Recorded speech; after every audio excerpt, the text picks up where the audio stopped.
ہمارا سارا خطہ اس وقت حالت جنگ میں ہے، اور نہ جنگ کویت کے خلاف ہے، نہ جنگ حقیقت میں ایران کے خلاف ہے، نہ جنگ سعودی عرب کے خلاف ہے۔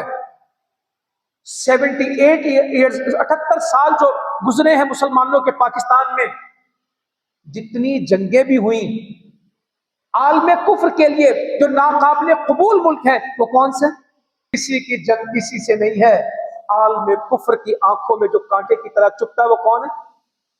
جنہیں پتا ہے کہ ہمارا مد مقابل کون ہے، جس کو اللہ تعالیٰ نے قوت سے، طاقت سے، صلاحیت سے، کسی ارادے اور حوصلے سے، اور جس کی پیشانی پہ لکھا ہے لا الہ الا اللہ محمد رسول اللہ، جس کی بنیاد اسلام ہے، جس کی ہجرت اسلام کے لیے ہوئی، جس میں آج بھی دنیا کے 60 اسلامی ملکوں میں اور دنیا کے 200 ملکوں میں سب سے زیادہ اسلام کی آزادی کس ملک میں؟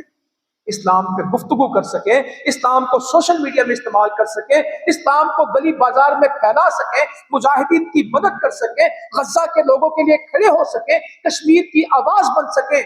دنیا میں کہیں مسلمانوں کو مار کا درپیش ہو تو پاکستان کے لوگوں کے دل ان کے ساتھ دھڑک دے۔